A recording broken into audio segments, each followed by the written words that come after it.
بہرحال اللہ تعالیٰ سے دعا کرتے ہیں کہ اللہ تعالیٰ موسم بارش کا ہے اور بارش کا موسم ہونا وہ رحمت کی علامت ہے. اللہ تعالیٰ اس رحمت کی بارش کو زوجین کے لیے رحمت بنا دے اور ان کی زندگیوں میں اللہ الفت و محبت اور ٹھیک اسی طرح ان کو زندگی گزارنے کی توفیق اللہ انہیں نصیب کرے جس طرح کے حضرت علی مرتضیٰ رضی اللہ تعالیٰ عنہ اور حضرت فاطمہ الزہرا نے زندگی گزاری تھی. گزارش ایک بار پھر سے کرتا ہوں، آپ ذرا سا بیٹھ جائیں گے میرے نوجوان بھائی، ماشاءاللہ بیٹھ جاؤ، بڑے خوبصورت لگ رہے ہیں ماشاءاللہ. سب نئے نئے پوشاک میں ملبوس ہیں، نئے نئے کپڑے پہنے ہیں ماشاءاللہ. میرے خیال ہے چہرے میں کریم وریم بھی ہلکا پھلکا لگائے ہیں اور نوجوانوں کو کیا کہنا، بال وال بھی اچھی طرح سے بنائے ہوئے ہیں، داڑھی بھی فرنچی کٹ ہے، ہر ماشاءاللہ ہر ایک ادا آپ کی بڑی اچھی ہے. اللہ تعالیٰ آپ کو اور اچھا کرے، یہ دل کی دعا ہے. لیکن کوشش یہ بھی کریں کہ ذرا سا اپنے آپ کو سنت کے مطابق اور اسلام کے مطابق ڈال دیں. کہنا میرا کام ہے، ماننا نہ ماننا آپ کا کام ہے. ہدایت بھی اللہ ہی دیتا ہے، اللہ جسے چاہتا ہے اسے ہدایت دیتا ہے. بزرگوں ساتھیوں، قرآن کریم کی ایک آیت ہے وَلَقَدْ أَرْسَلْنَا رُسُلًا مِّن قَبْلِكَ وَجَعَلْنَا لَهُمْ أَزْوَاجًا. اللہ تبارک و تعالیٰ نے قرآن کریم میں صاف صاف یہ بات کہی ہے کہ ہم نے انبیاء علیہ السلام کو نکاح کی دولت سے بھی مالا مال کیا اور اللہ تعالیٰ نے یہ بھی فرمایا کہ ان کی اولاد بھی ہوئی ہے. گویا نکاح کرنا اور نکاح کے ذریعے سے ذریت کا وجود میں آنا یعنی اعلی اولاد کا ہونا، نسل پروان چڑھنا، یہ حضرت انبیاء علیہ السلام کی سنت ہے. جس سنت کو زندہ کرنے کے لیے آج ہم سب یہاں جمع ہوئے ہیں. نبی علیہ السلام کا فرمان ہے النکاح من سنتی، نکاح میری سنت ہے. جو اس سنت کو اختیار کرتا ہے اس کا ایمان مضبوط ہو جایا کرتا ہے. انبیاء علیہ السلام کی 4 سنتیں ہیں. آپ کہو گے کہ گلے سبا آئی ہوئی ہیں، دل خیر آبادی آئے ہوئے ہیں، پھر مفتی معروف آئی ہے تو بدوے کیوں بگڑ رہے ہیں؟ یہ اس لیے بگاڑا جا رہا ہے کہ ظاہر سی بات ہے مٹھائی کھا لینے سے صرف صحت اچھی نہیں ہوتی ہے بلکہ انجیکشن اور ڈوز لگانا بھی ضروری ہوتا ہے تاکہ کہیں سے اینٹی وائرس آپ کے پاس نہ آ جائے، وائرس نہ آ جائے. یہ اینٹی وائرس کی شکل میں آپ کو دیا جا رہا ہے. نوجوان نسلیں ان کی آنکھیں آوارہ نہ ہو جائیں، ان کے دلوں میں صرف شرم قدر جمع نہ ہو جائے. یہ اسی لیے میں ابتدائی مرحلے میں آپ سے چند گزارشات کرتا ہوں. اللہ تعالیٰ سے دعا کرتا ہوں ابتدائی مرحلے میں کہ اللہ ہمیں بھی دین کا داعی بنائے، دین پر چلنے کی توفیق عطا کرے اور آپ سب کو بھی سچا پکا مسلمان بنائے اور اسلام کی تعلیمات پر اور نبی علیہ السلام کے ارشادات و فرمودات پر چلنے کی توفیق عطا کرے. بزرگوں ساتھیوں، میں آپ سے کہہ یہ رہا تھا کہ انبیاء علیہ السلام کی 4 سنت ہے. سب سے پہلی سنت یہ ہے کہ شرم و حیا کا ہونا، اور دوسری سنت ہے مسواک کا استعمال کرنا، اور تیسری سنت ہے خوشبو کا استعمال کرنا، اور چوتھی سنت ہے نکاح کا انتظام کرنا. یعنی نکاح کا وقت ہو جائے اور وہ اپنے پیر پہ کھڑے ہو جائیں تو نکاح کر لینا چاہیے. لیکن ہم تو اکثر و بیشتر نوجوان کہ جائے کہ شادی کی عمر ہو گئی ہے، اخراجات کے اچھے خاصے ان کے پاس ہو گئے، لیکن جب تک 10 کو 4 چکا نہیں کر سکتے ہیں، جب تک وہ کم سے کم 150 باراتی نہیں لے جا سکتے ہیں اور 10 طرح کی ڈش نہیں پکا سکتے ہیں، تب تک وہ اپنے آپ کو سمجھتے ہیں کہ میں پیر پہ کھڑا نہیں ہوں. کہ جائے کہ ان کے پاس 6 7 گرل فرینڈ ہوں، اس سے ان کو کوئی مطلب نہیں ہے. لیکن میرے نبی نے فرمایا ہے نکاح کرنے سے انسان کا ایمان مضبوط ہوتا ہے، انسان کا ایمان مکمل ہوتا ہے. نکاح کرنے سے آدمی کی آنکھ کی حفاظت ہوتی ہے، دل کی دنیا بدل جایا کرتی ہے. نکاح کرنے سے انسان کی عمر بڑھ جایا کرتی ہے. نکاح کرنے سے ایک نسل وجود میں آیا کرتی ہے. اس لیے نکاح پر میرے نبی نے بہت زیادہ زور دیا ہے. ایک موقع پر تو آپ علیہ السلام نے یہاں تک فرمایا کہ یاد رکھو قرب قیامت یعنی قیامت کے قریب تم دیکھنا کہ 3 باتیں کثرت سے پائی جائیں گی، 3 چیزیں کثرت سے پائی جائیں گی. سب سے پہلی چیز یہ ہوگی کہ نشہ عام ہوتا چلا جائے گا، سٹہ بازی عام ہوتا چلا جائے گا. اور دوسری چیز نبی علیہ السلام نے یہ بتائی ہے کہ یاد رکھو شراب نوشی عام ہو جائے گی، نشہ عام ہو جائے گا. اور دوسری چیز یہ بتائی ہے کہ تعلیم دینی یعنی دینی تعلیم اٹھا لیا جائے گا اور دنیاوی تعلیم کا عروج ہو جائے گا.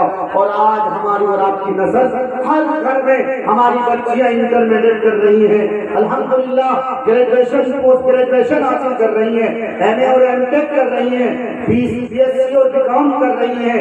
BPSC کے ایگزام میں یہ پتا چلا کہ لڑکوں سے زیادہ لڑکیاں تھیں.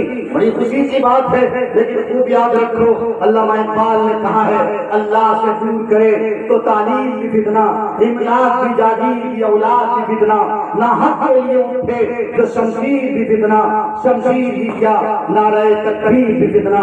آج اگر تمہاری بچیاں گریجویشن حاصل کر رہی ہیں, پوسٹ گریجویٹ ہو رہی ہیں, آج اگر تمہاری بچیاں انٹر اور ہائی اسکول پاس کر رہی ہیں, تو خوب یاد رکھو اسی کے ساتھ ساتھ تمہاری بچیاں منچلی بھی ہو رہی ہیں, تمہاری بچیوں کی دوستیاں غیر بچوں کے ساتھ ہو رہی ہیں, لیکن ہم تم غفلت کی نیند سوئے ہوئے ہو.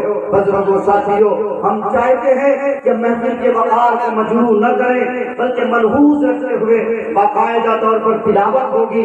حضرت دل خیر آبادی ہے, پھر اس کے بعد ان کی نعت ہوگی, پھر حضرت عابد صاحب جو آپ کے اس بیگوسرائے کی آن بان شان ہے, نعت النبی میں بڑا اچھا رول پلے کرتے ہیں, انشاءاللہ انہیں بھی زحمت دی جائے گی. پھر آپ سب سے اور ہم سب سے بہرحال جناب مشتاق صاحب جن کی نعت کو سنتے سنتے رات میں سوچے ہیں, آسرا میرے دل کا لا الہ الا اللہ عرش پہ لکھا دیکھا لا الہ الا اللہ. یہ نعت بہرحال ہم سب نے اپنے بچپنے میں پڑھی تھی, پتہ نہیں کتنے گنگناتے تھے, لیکن آج پتہ چلا کہ اس کلام کے خالق یعنی کہ میری چھوٹی بہن گل صبا کے والد ماجد ہیں, جو اللہ کے پیارے ہو گئے,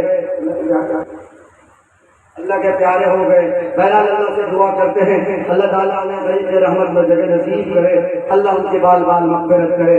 بزرگوں ساتھیوں, خوب یاد رکھو, میں نے تو آپ کے سامنے حدیث پڑھی ہے, آپ بور کو نہیں ہو رہے ہو, اگر بور ہو جانا تو ذرا کلّا ہلا کے بتا دینا. ہمیں پتا ہے کہ آپ کھانا بھی نہیں کھائے ہو, باراتی ہونا, باراتی کو جب کھانا ملتا ہے جبھی کھانا کرتا ہے.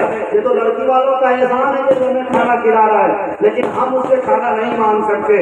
یہ تو بھکاری کے مانند ہے, ہم بھی بھکاری, آپ بھی بھکاری. لڑکی والے کھلا دیں, یہ لڑکی والے کا احسان ہے. دعا کرتے ہیں کہ اللہ تعالیٰ لڑکی کے والدین کو سلامت رکھے, ان کے ماموں جان, ان کے چاچا جان, ان کے نانا جان, ان کے دادا جان, اور جتنے ان کے احباب و قریب ہیں, جتنے ان کے رشتے دار ہیں, اللہ سب کو سلامت رکھے. مجھے یہ اللہ سے دعا کرتا ہوں, اللہ سے میں کہ اللہ شاید انہوں نے کسی سے قرضہ لے کر یہ انتظام نہیں کیا ہوگا. اگر قرضہ لے کے انتظام کیا ہوگا تو خوب یاد رکھو بوریا بستر پیک کرنا پڑے گا آخرت کے لیے, کیونکہ اگر قرضہ لے کے جو دعوت کی جاتی ہے اس کا کھانا جائز نہیں ہوتا ہے. بہرحال آج کی یہ تقریب یہ بہرحال ایک نسبت ہے اور بہت بڑی نسبت ہے. نکاح ایک ایسا عمل ہے جس عمل کے وجود میں آنے کے بعد بہت سارے گناہ سے ہم بچ جاتے ہیں, بہت سارے گناہ سے اللہ ہم کو بچا دیتا ہے.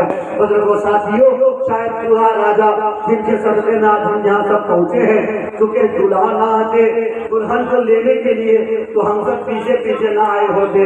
تو دلہا کی آمد ہو رہی ہے, دلہا صاحب تشریف لا رہے ہیں, نوشا میاں تشریف لا رہے ہیں, اور آپ سب بھی ٹکٹکی بھر نگاہوں سے دیکھ رہے ہیں. یہ بڑی خوشی و مسرت کی بات ہے. بزرگوں ساتھیوں, آج کی یہ مجلس نکاح سے متعلق ہے, اس لیے ہم سب کو یہ خیال رکھنا ہے. نوشا میاں آ رہے ہیں, گزارش ہے کہ تھوڑی سی بیچ سے جگہ دی جائے تاکہ ان کا استقبال ضروری ہے.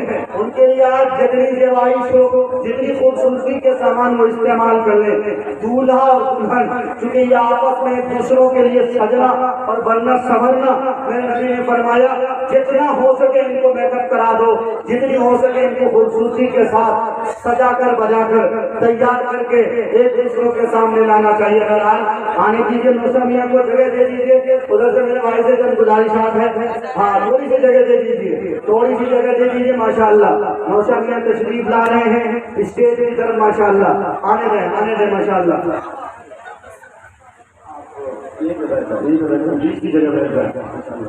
ماشاء اللہ.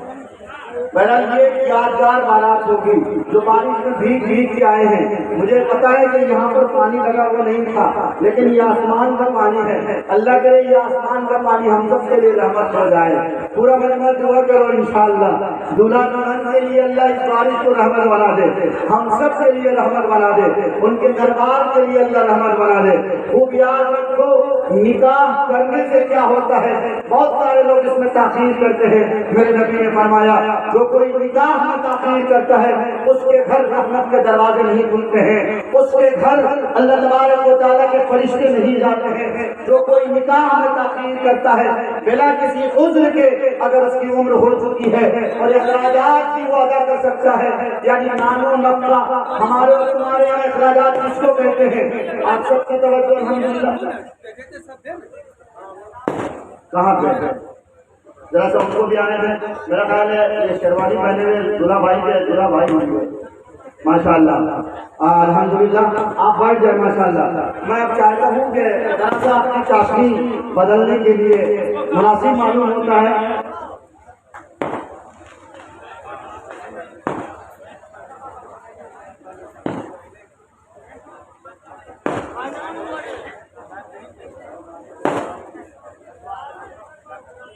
جی ماشاء اللہ، اب یہ چاہتے ہیں کہ جناب دل خیر آبادی صاحب کو نام سے پہلے ظاہر ہے ہمارے بزرگان دین کا یہ طور و طریق رہا ہے، یہ ویڈیو جتنے حضرات بنا رہے ہیں گزارش کی ہوگی، بد نظمی پھیلے گی۔ میں مفتی محبوب راہی، ظاہر سی بات ہے ندوۃ العلماء سے میری نسبت ہے اور ہم نے اس کے خلاف کافی سارا کام بھی کیا ہے۔ ایک گزارش ہے، وہ میری بہن ہے، ہم انہیں غلط نہیں کہہ سکتے، میری ایمان شریف بھائی ہے، کرنا شریف بھائی ہے، لیکن ایک گزارش ہے، ویڈیو گرافر جتنے ہیں جب آپ ہم لوگوں کی ویڈیو بنائیں تو وہاں پہ اسی طرح سے کوئی لیڈیز کی ویڈیو نہیں ہونی چاہیے تاکہ کوئی غلط سندیش اور غلط میسج نہ جائے، یہ خاص خیال رکھنا ہے۔ اور دوسری بات کا خیال آپ کو یہ رکھنا ہے، جب آپ کی بہن میری بہن کلام پڑھیں گی، نعت پڑھیں گی، یا اسی طرح کوئی نظم پیش کریں گی، صحرا پڑھیں گی، یا رخصتی پر کوئی کلام پیش کریں گی، آپ کو زیادہ اللہ بازی نہیں کرنا ہے، اس محفل کو محفل کے وقار پر سمجھنا ہے، بالکل مجرا کی شکل اختیار کرنے نہیں دینا ہے۔ تب مشتاق بھائی کی جو امید ہے اور ان کی جو خواہش ہے اور ان کے بھائیوں کی جو خواہش ہے اور ان کے جو دلہا بھائی کی خواہش ہے، سب کی خواہش کی تکمیل ہوگی۔ اور آپ نے اگر خدا نہ خواستہ الڑ بازی بنایا یا مجرا بازی کی شکل اختیار کری تو سب مارے جاؤ گے، تم بھی مارے جاؤ گے، ہم بھی مارے جائیں گے، کیونکہ نبی علیہ الصلوۃ والسلام کی حدیث ہے العینان تزنیان